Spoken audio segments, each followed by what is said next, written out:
વડોદરા મહાનગરપાલિકાની ચૂંટણી માટે વોર્ડ નંબર 15ના ઉમેદવારોએ ફોર્મ ભર્યા છે.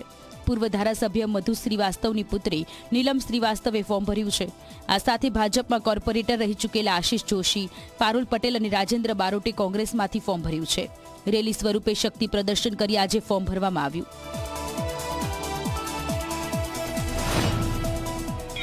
આ વિસ્તારના જે વિકાસના કામો કર્યા છે, નળ, લાઇટ, પાણી, રોડ, વિકાસના જે નાના નાના કામો, શિક્ષણ સમિતિના કામો, એ બધા મળીને કર્યા છે.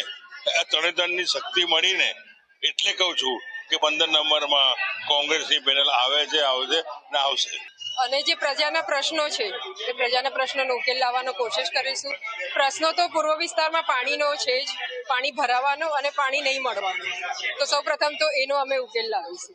રાજકારણ લોહીમાં છે, પણ જન્મથી સેવા જે મારા પિતાશ્રીની અમારામાં આવી છે, બસ એ સેવાની ભાવનાથી અમે જનતાની વચ્ચે જવા માંગીએ.